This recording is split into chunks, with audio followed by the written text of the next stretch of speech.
Excellent. Maybe a few. Yeah, I got a bit. Not that you didn't get there. We are live. We are live now. Oh, I'm just parked on my ass. Yeah, how was it?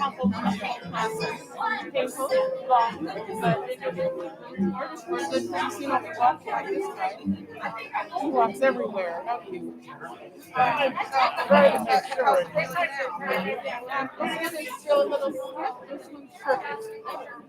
But this was new in November. That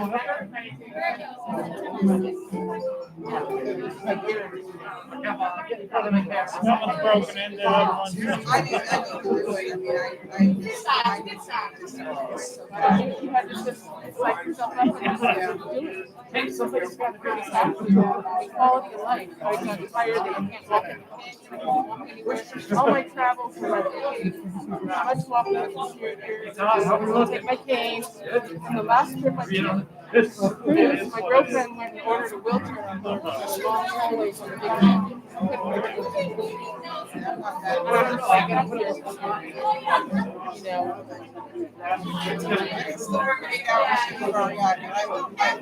my niece are shot by the end of the day. Yeah. We need to do a picture of it. Do you set the expectations high?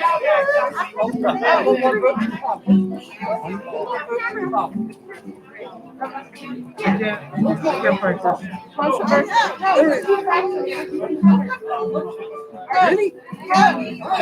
Nice.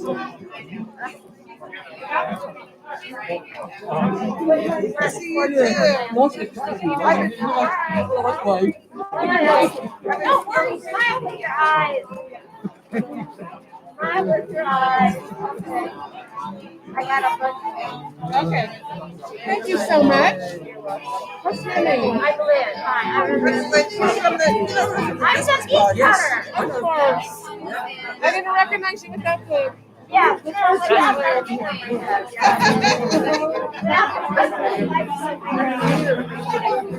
all alive? I'm getting myself.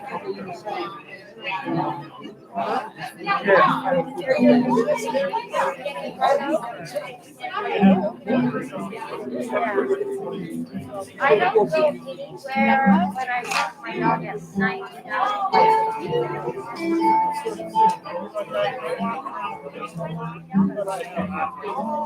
I'm just kidding. How are you doing? I just gonna get so confusing. Oh, that's an American. Todd has to get his listening shot. Quick, everyone look at what they're at a concert.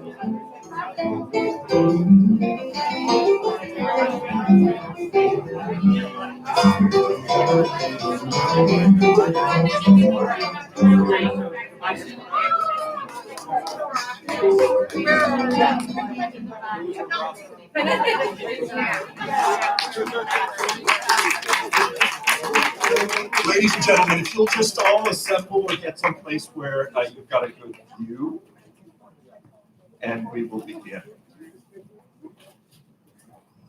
So, welcome to the Sierra Madre Playhouse.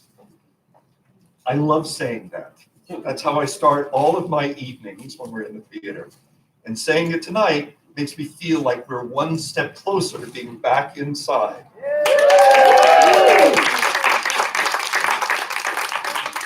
So I'm Christian Milano. I'm the producing artistic director of our theater. And note that I say our. theater because you assembled are the theater. There are among you patrons. We wouldn't be able to do what we do if it weren't for our patrons who come, who see our shows, who debate the merits of the show, who debate the ideas, who tell me what they think. There are among you donors. This has been a very difficult year. That's an understatement. But it's only because of our donors that I can talk about the shows that we are hoping to do the rest of this year and look forward to 2022.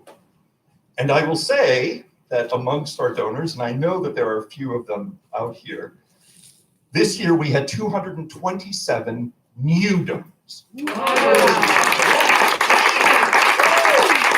Who stepped forward and made it clear that they love having our theater in their town, and they wanted to make sure that we survived into the future. I'm incredibly grateful, incredibly grateful. It is our board members, and there are several of them here, and I will introduce our president in a few minutes. Our board members have made, and there are past board members here too, our board members have made a real commitment to our theater. They sit through endless meetings. They have to hear my cockamamie ideas. Sometimes they nod and smile, and then sometimes they agree. I'm very grateful to everyone who has ever been on the board and our current board members. It's our staff, and there are several of them here who are making this evening happen. I'm very often the face of Sierra Madre Playhouse, but I am not Sierra Madre Playhouse. That is all of you, and in particular, the group of people who have dedicated themselves to making the day-to-day happen. And it's our volunteers. We have a really robust group of people who have chosen to donate some of their time to help us make our theater happen. And if it weren't for those volunteers, we wouldn't be standing here. A theater is also a building. And we are remarkably fortunate to have this building, which has stood on the boulevard for almost 100 years as a theater and many years before that as a furniture store. We're one of the few small theaters in Los Angeles who have their own space, but even more, we own this building. And that is a remarkable thing. That foundation is also human capital, and that's why we're here tonight. There are 5 stars, which we are going to reveal, 3 of whom may have had a dedication ceremony before. Those people were the co-founders of the theater and artistic directors, Stan Zalas and Charles Andrese, and Verna Chilton, who was an actress and a longtime board member. We're adding 2 stars tonight, 2 more foundations to help us move forward. I often talk about SMP and you as our family. And a family looks forward, but sometimes you have to look back as well. And tonight, it's about looking back at those people who have dedicated themselves to this building, to our theater. So I'm grateful that you are here. I'm grateful that you show up when we do shows. I'm grateful that you show up when we need support. I'm grateful that you show up when we come together as a family. So thank you. One other thing I wanted to add, the Sierra Madre Playhouse has evolved quite a lot. You may hear tonight from our the two people who will talk about, Barry and George, about the beginnings of the theater. We are a very different organization than we were then. And some of that has to do with the city. Over the last year, we have used our marquee, the Maggie and David Gordon marquee, to share messages. And what we had talked about doing that from the very beginning. And what has happened is that we've heard from our family that they look forward to seeing what we're going to put up each month, right? Each week. And we've had wonderful reaction to them. My favorite is when we were honoring the firefighters who were working on the Bear Creek fire, and the fire department stopped in front of the theater. All of the fire people got out, and they took a photograph of themselves with their truck with the marquee in the background.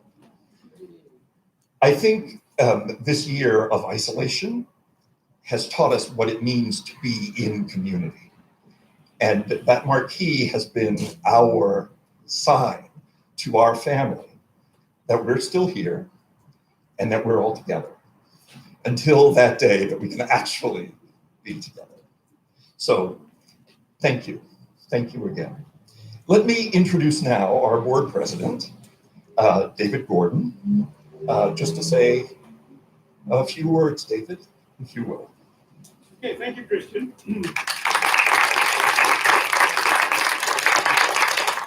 Good evening, everybody, and thank you for coming out. And a special hello to those who are watching streaming at home, including Maggie. Hi. Maggie. My one regret is that I arrived in Sierra Madre too late to get to know any of the people whose stars are going to be unveiled, except a brief encounter with Barry. But other than that, I hear so many stories about the past of the theatre. And as Christian said, it's really important to honor the past. It's a history. It's something which is important to understand the present. I'm particularly glad that Christian undertook the work of commissioning the stars and getting help from various people to make it a possibility. We look to the future. Our next production is going to be in Memorial Park. You're a good man, Charlie Brown. So we're going to come back in full force as very much part of the city. It's one thing to be in the theatre, it's another thing to be in that place right next door to City Hall in the center of things. And we're very, very determined that theatre should continue to be, and even more in the future than in the past, to be a part of the Sierra Madre community and the whole San Gabriel Valley. That said, again, thank you so much for coming. Thank you to all those who made this evening a possibility. Thank you, Christian.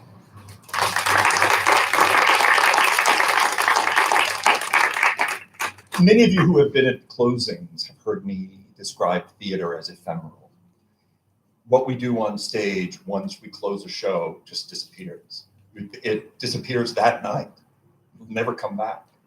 And that's a little bit like our lives, right? So as David said, it's very important that we look back and that we honor the people who came before, who made tonight possible. So with that, I'd like to introduce Ward Calloway, who is a longtime board member, was a former president of the board, who served as our operations director, who you all know from the box office. And Ward is going to talk a little bit about George Enyedi. Ward. Good evening. Thank you very much for coming. I'm going to do something that really cheats in the theater. I'm going to read. I apologize for that, but there are a lot of things I want to be sure that I get into, and my memory is terrible. Or just take one step closer, be a little closer to the mic. Okay. My memory is terrible. It's a common phrase, this place wouldn't be here without fill in the blanks. And that is absolutely true for George Enyedi. George was born in 1925 in Romania. He married his wife Gerda in 1947. They came to the United States about 1952. He didn't speak any English. He worked as a house cleaner, as a ditch digger, and as he learned English. He became a US citizen in 1958, and he studied accounting. Now, in 1960, he achieved his CPA. How many ditch diggers do you know who become CPAs? Very bright man, very, very hard worker, very dedicated, and with a great deal of imagination. In 1978, he and Gerda were talking about moving to Huntington Beach. They thought they'd like it near the beach. Well, my wife Louise was working for him at the time, and we had come across a lot that had been leveled but not developed. It was a really nice lot up in the hills. And Louise said, why don't you take a look at this? And they fell in love with it. It's a very nice lot, little road that went up to it, and rather nice road that went up to it. They fell in love with it, and George, being George, purchased a whole hill. He developed several lots on it, and so he made some profit on it, and he built the large white house on the hill. One of the things he was sure to do was to put up a flagpole, and also something that he could dress as a Christmas tree every Christmas, and it's visible for miles. So take a look at it Christmas time. As a Sierra Madre citizen, he became very active in the city. He volunteered, helped to reconstruct and finish off the Sierra Madre Pioneer Cemetery. And he also volunteered in the city accounting department. Their accounting was way behind, and he helped out a great deal, which also exposed him to the city council and many of the city officials.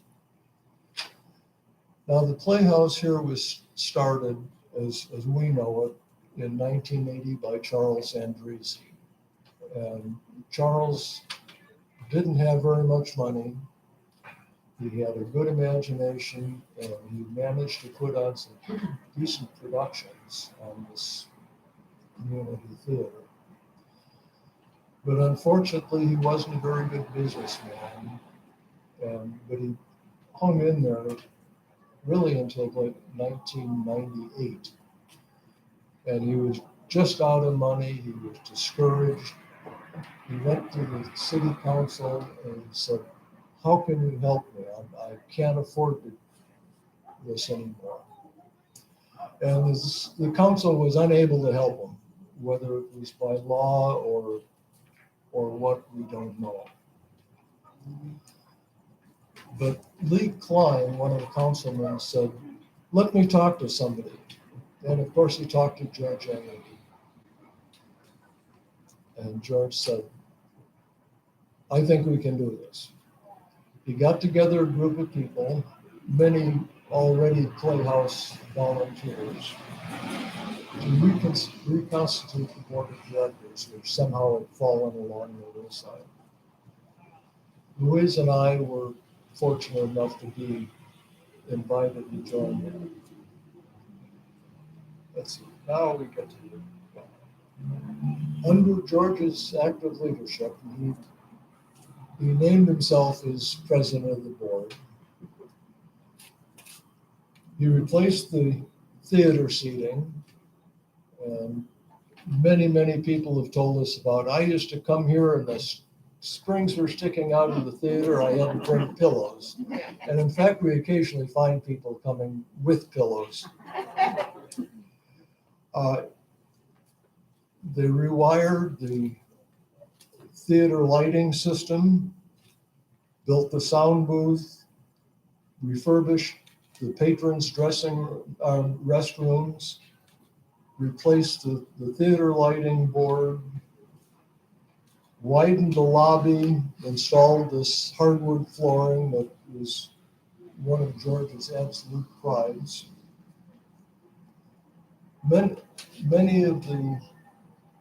Much of the work that was done on a volunteer basis, including George and his 3 sons who worked on it personally. Because of the construction that George had done, he had quite a bit of sway with local craftsmen and was able to persuade some people to donate a lot of time. Somewhat later, he remodeled the actors' dressing room, replaced the roof, installed a fire sprinkler system, and painted the building. These are things that George had the imagination and determination to do. He raised funds to do this. We don't know how much of his own funds he put in, but I suspect it would be quite a bit. And the coup de grace came in 2001, when George negotiated with the owners of the building, Dale and White, to purchase the building. And the purchase payments on this were slightly less than the theater rental, the rental that had been paid. So basically, he got the theater almost for free. He continued as president till 2001, when he resigned to care for his wife, who had suffered a debilitating stroke. She died in April of 2006, and George died in January of 2017. So it's very proper that we remember George. It's very proper that we recognize that it's highly unlikely that this theater would be a theater without George. So thank you, George.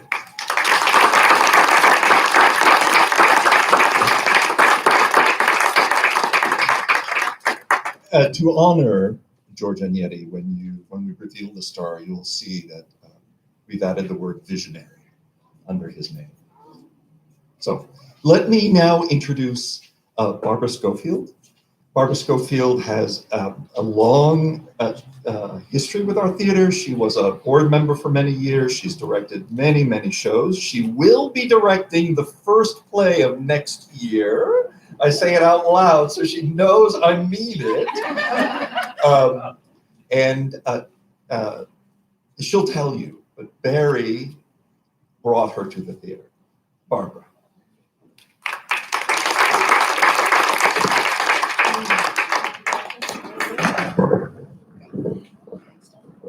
Hello. Can you hear me? Is that good?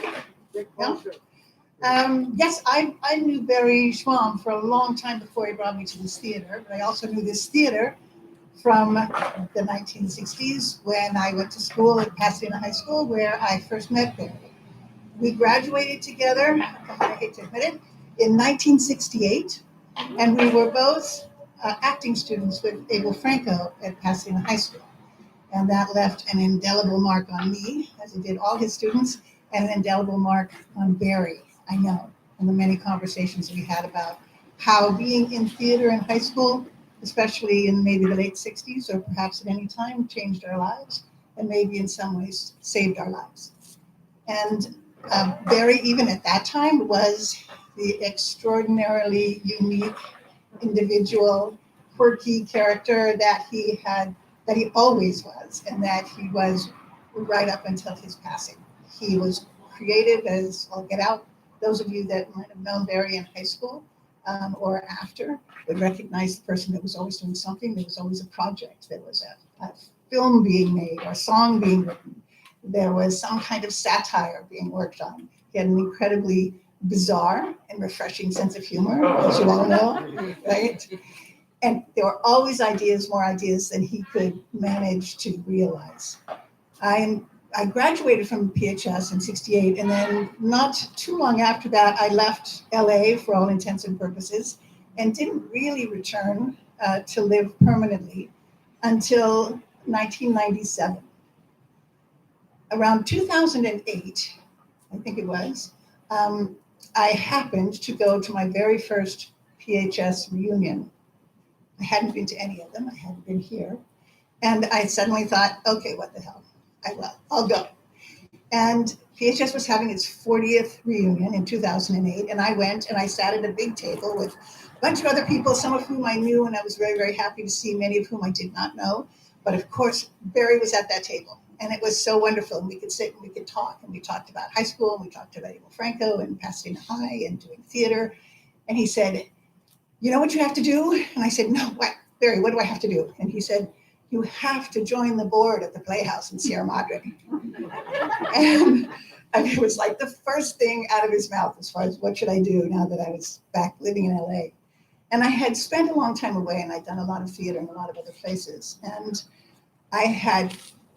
last time I had been at this theater, in this theater, was in the 60s, when I think I actually went to a movie here. My first two boyfriends were Sierra Madrians, and I used to come here all the time and hang out with them, of course. And we went to the movies here. And he brought me to a board meeting at George's house up on the hill. And I was suitably impressed. Beautiful, beautiful house, gorgeous view of the valley, big swimming pool out there. And all of these lovely, dedicated, besieged theater people trying to run this theater and trying to make it happen day after day, month after month, year after year, on a shoestring, as most theaters are run. And I was captivated, and I thought, oh my heavens, this could be a home. This could be a place for me to work in theater now that I'm back in LA. And of course, for Barry, this was his home. Those of you that remember, he lived upstairs. And I said, where do you live now, Barry? And he said, I live at the theater. And I said, yeah, I know, but where do you live? And he said, I live upstairs. And he brought me here and he showed me his apartment upstairs. And for me, I thought, oh, that's a dream. If I was like in my 20s, right? And not, the mother of a wonderful son and everything else. I thought, God, you could live above the theater, you can work in the theater, you can, run downstairs and do rehearsals, and you could then run upstairs and go to sleep in your own bed. It's perfect. Who could ask for more? But of course, it wasn't legal. We weren't allowed to talk about it. So. But for those of you that know Barry, that's pretty much what he did. He lived at the theater. He took care of the theater space, the actual space. He ran downstairs and did shows. He ran upstairs and went to bed, cooked in his little kitchen and went to bed. And I was so impressed by the fact that he had still managed all these years to continue to be a child of the theater, without any question as to whether it was the right thing to do or the wrong thing to do, or if it was going to make him money or make him famous. It was where he belonged. And he was one of the lucky people who had found where he belonged. And the theater embraced him and supported him and made great use of his talents. I made great use of his talents. I have been fortunate enough to direct 4 plays here at the theater, and Barry was my sound designer on all of them. He did the sound and he did the music and the scoring on all of them, on Proof and on Arcadia and on Incident at Vichy, for those of you that remember, and on The Fantastics.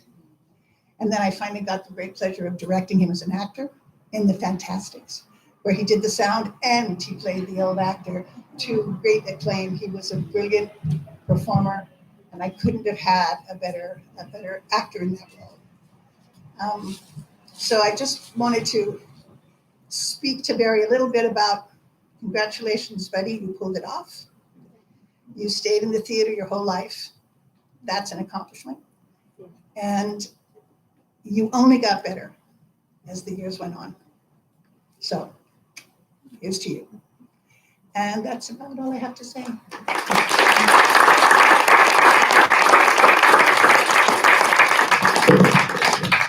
So I invite everyone, after we unveil the stars, take a good look at them, and then join us. We have some cake and we have some Prosecco for us to celebrate with. I will say, I met George once. He came to see Always Patsy Cline, and I got to talk to him, and he loved that show. Everybody did, but he loved that show. And I think not for small measure because of how beautiful Corey was. I think he was very taken with Corey Cable Kidder. And then I also had the incredible pleasure of working with Barry on 3 shows as a sound designer, and we became good friends. So this is great to know that he was upstairs and now he's downstairs and will very much be part of this building. So I'd like to ask Louise Calloway, who worked with George Enyedi professionally for many years, and they became very, very dear friends, and Lydia Bankston, who is Barry's widow, and to come and unveil our stars, if you would. Or why don't we do it from this side? Yeah, just, yeah, here, you want me to reach for you? There you go. Okay. Yeah, you take the corner.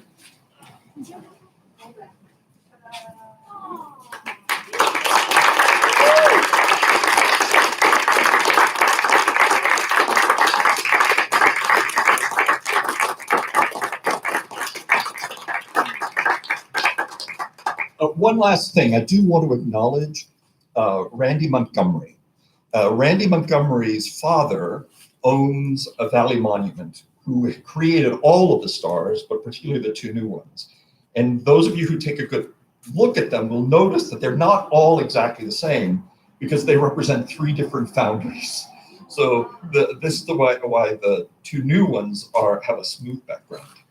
But Randy Montgomery is a professional monument installer, and he works all the way up and down the coast, and he's even been flown to Europe to install monuments, and he donated his labor.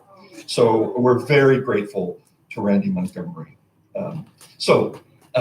Thank you so much for being here.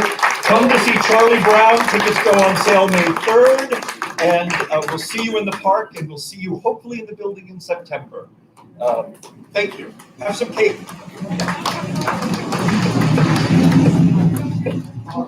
One thing I'd like to mention, if you step into the theater and take a look at the refrigerator, you'll see some of Barry's artwork.